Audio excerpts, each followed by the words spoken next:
Yo guys, what is going on? Welcome back to my channel. My name is Pandrea, and in today's video we're going to go over a visual way to produce a card out of thin air. Now, a lot of people for some reason like to produce cards out of thin air. It goes back to the days of card manipulation. When I saw it when I was a kid, I thought it was the most impossible thing. That we just take a card, pluck it out of thin air, and then of course I learned card manipulation and I realized how hard it was. It's important to have this kind of technique in your arsenal because you never know when you're going to need to produce a card out of thin air, right? Right? It makes sense. Now we're going to jump into the technique right now, but something that's important to me is how do you actually use this technique while performing your card magic? How does it flow into everything else that you're doing? Now, a lot of my thoughts and theory I've put on this channel, but there are some things that I just either don't feel comfortable sharing in an open space like this, or maybe it's things that are just more valuable to me, so I'd rather have them on a different platform for those who want to take it to the next level and are really serious about learning good magic. This is why I am launching alexpandrea.com. So if you go to alexpandrea.com, sign up right now, you will get exclusive access that I do not put here on YouTube. You're going to go into so much detail on sleight of hand performance and theory that I think it's going to be super worth it. So if you want to go ahead, check that out, alexpandrea.com. And then let's just jump right into the video. So producing a card from thin air is always something good to know, learn, and have in your arsenal of sleights because you never know when you're going to use it. Now, I use things like this and a back palm vanish in close-up situations, and I think it's just a quick visual that could get somebody's attention. It's not meant to, or at least in my opinion, it's not meant to be done where you have a card selected, palm this off, and say, look, boom, oh, is that your card? And then that's it. Because there are no peaks and valleys in that routine, and I like to layer my routines with sort of more than just boom, oh, here it is, thank you, and then go about your day, right? Or go into another trick. That's kind of lame. So with that being said, I think it is important not to just learn the sleight, but also learn when to use it and when not to use it. So this sleight is a very basic sleight of hand move to get down. You're going to start with the card in a classic palm position, just like this, and the steps are as follows. You're going to clip the card just like that, and the thumb is going to pop it out like that, right? So that's basically what's going to happen in slow motion. So start off with the card in a basic card palm position. If you want to know more about palming a card, I will leave the link below, or you can click up here somewhere, one of these sides. I never know which way it is.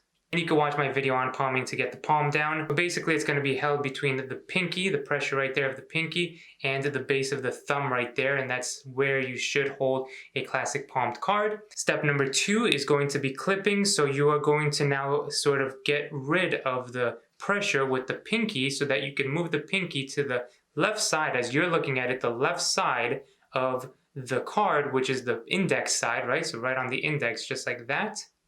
And then your right finger is going to clip the card on the right side as you're looking at it, remember, right? And that's going to create a sort of way of holding the card just like that, right?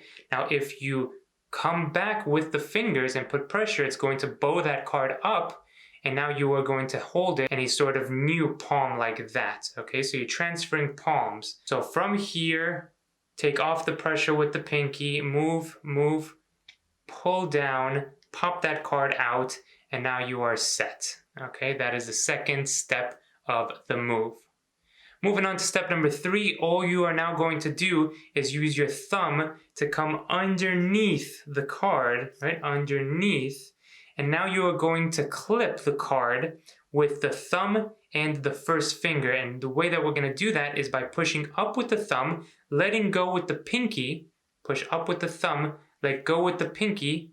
As you let go with the pinky, that's going to pop, and the thumb is going to push up further and further, and then clip with the first finger and the thumb. Okay, thumb goes underneath, starts pushing up because it gives pressure right there. Pop it from the pinky, pops out from the pinky, and then push up, and then grab between the first finger and thumb, like that. All right, so it's a very easy sleight to get down the actual action of producing it. The harder part is going to be getting from a palm position, or rather getting it from the deck to a palm position, transferring it to this position without being seen, and then the production should be no problem, right? So I would suggest practice those 3 steps one at a time. Practice the palm, practice the transfer, just getting from the palm to here, from palm to here, and then just practice that. So those 3 steps, practice one at a time, and then you could put it all together. Now, one thing that I want to mention about the pop itself should be with the motion of the hand, okay? So you're gonna come back as if you were plucking the card out of midair. This is the same sort of theory with a back palmed card. Pluck the card out of midair, all right? And that's going to make it, I think, look good. It's going to help to disguise the move in case it comes out a little bit slower, right? Or in case it flashes in any point, right? So right there, it's flashing a little bit. So the bigger motion will cover the smaller motion. You're gonna come here, pluck it out of midair. You don't have to go crazy, right? And do one of these things. Trust me, I've seen that when people are trying to cover small actions with bigger motion. Let's say when doing a pass, they would literally be super violent with it. So just calm down, people, relax. No need for that kind of stuff.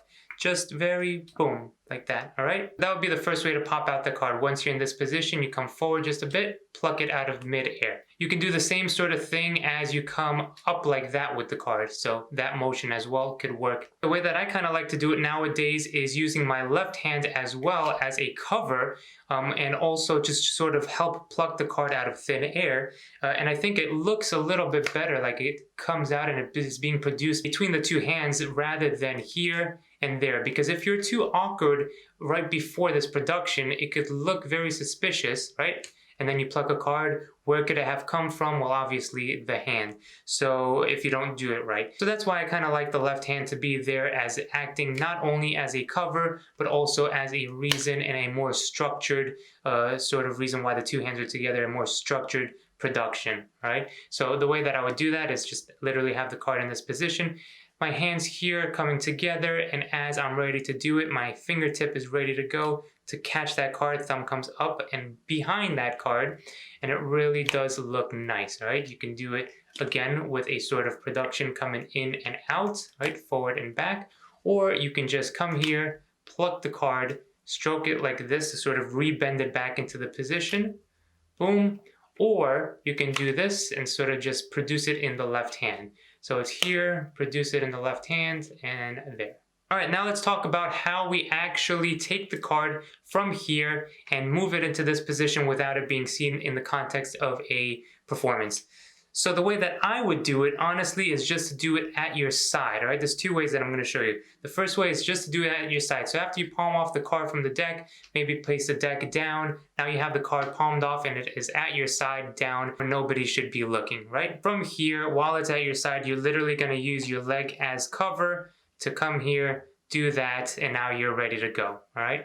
So on the side, boom, boom, boom, and then you could get your thumb in there just in case you want to be even more ahead as you come up. Of course, this is a little awkward to come up to, but that could be masked with the left hand, okay? Another way that you can get into it is by the cover of the left hand. So as you have the card palmed just like this, you'll notice that if you try to do this, it's obviously going to flash big time. So the way that we're going to do it is just to cover with the left hand, and you do this while you're talking to them, and you do the move just like that, okay? So from here to here, your hand is covering as you're talking. Remember, they're not expecting anything at this point. You come here, this is all being covered with the left hand. I grip down with the fingers, completing the move. My thumb is getting back there ready for production, and then you could go into the production of the card. So there you have it, very easy. Palm, transfer, pop, produce, they yell, they scream, they might cry, run away, but nonetheless, you have a very cool, visual, simple appearance. Question of the day. Before you guys go, I need your opinion. How would you use this production? And what sort of context would you use it to produce a selected card in the context of a bigger routine?